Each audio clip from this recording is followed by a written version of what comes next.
rapidly approaching Obama's 100th day in office. Most of the mainstream media is still beaming with pride over their chosen messiah and the wonderful job he's doing leading us down the path of debt and socialism. Joining us today is Jeff Kuhner with his report on Obama's first 100 days. Michael, we are now here in Washington, in the belly of the beast, and we are now approaching Obama's 100 days. The report cards are out. Media outlets are now flooding with newspaper copy proclaiming Barack Obama as the second coming of FDR, as the greatest president since Franklin Roosevelt, if not Abraham Lincoln. And I have to say, Michael, on one level, I have to agree with the liberal mainstream media. I do believe that Barack Hussein Obama is the most consequential president in our lifetime. And the reason why I say this is as I stand here in Washington, D.C., from the Washington Times, observing this man and his leftist revolutionaries in Congress, I have seen nothing but victory after victory after victory for the forces of socialism. After 100 days, look at what he has accomplished. He has rammed through a nearly $1 trillion stimulus bill. He has put forth a $410 billion massive spending program.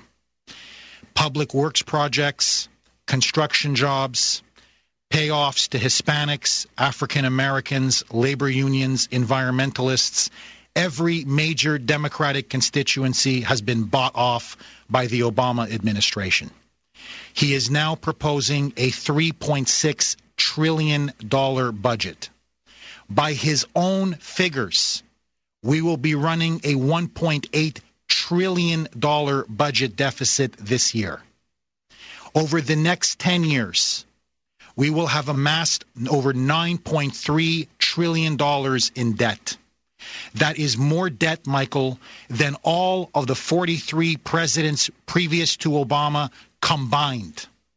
He is burying this country in a mountain of debt. We are now seeing levels of spending that our founding fathers would find incredible and utterly repugnant. He is now promised to ram through nationalized health care by the end of this year. He has promised to grant amnesty to 20 million illegal immigrants by the end of this year. He is proposing to revolutionize and transform our economy into a radical green environmental economy. And this is only the tip of the iceberg. And Michael, what I want to stress to you and to your listeners is this, and I cannot stress this point enough. I originally come from Canada, and I have to say this honestly and unequivocally. I love my homeland. I love Canada. It took in my grandfather and my father who fled communist persecution in Eastern Europe. It gave my parents a life that they could never have possibly had in Europe. But I saw firsthand the destruction of socialism in Canada. And what many Americans don't understand is that Barack Hussein Obama reminds me of one politician, a transformative politician who transformed Canada from a capitalist Christian country into a secular socialist country. And that person was Pierre Elliott Trudeau. He was Canada's most popular prime minister, the only prime minister truly known on the world stage. Throughout the 1970s, Michael, over 10 years, he literally destroyed Canadian capitalism and Canadian traditional morality. He brought about nationalized health care. He made huge advances in homosexual rights.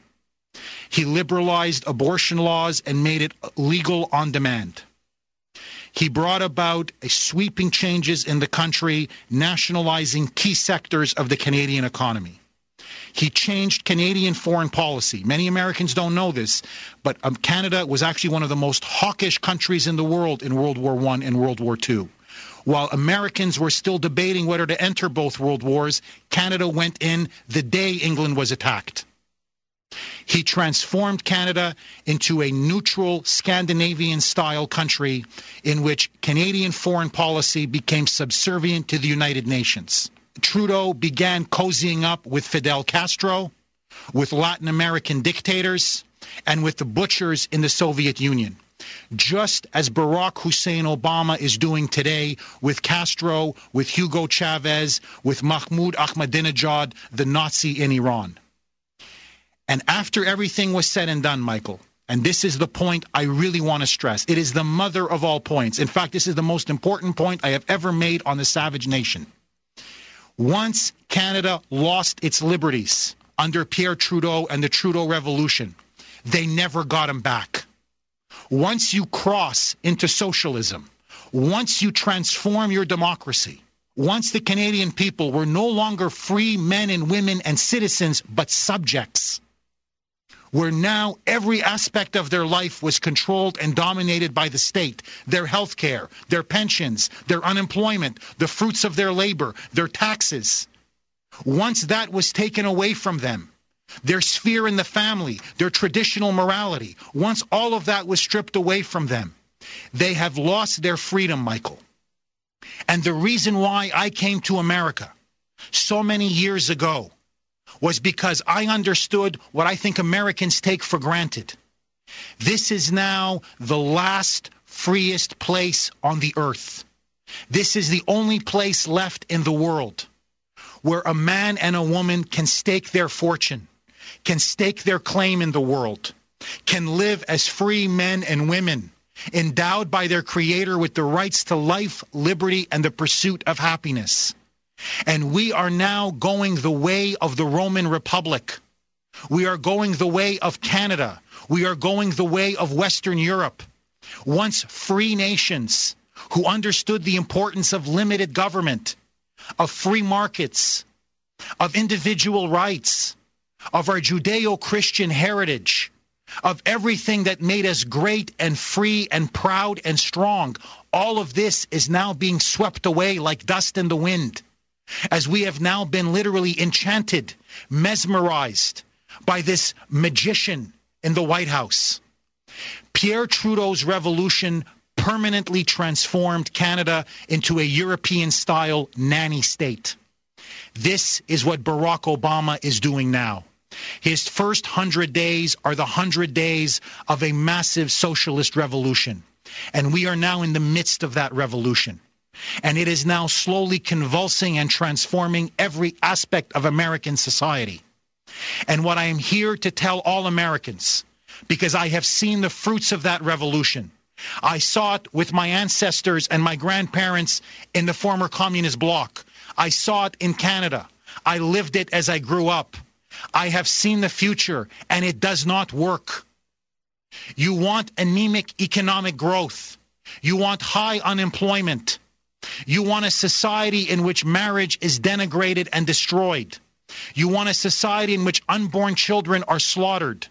You want a society that literally is so morally permissive and so morally bankrupt that it cannot distinguish dictatorships from democracies, enemies from friends, that champions the ideology of appeasement and surrender.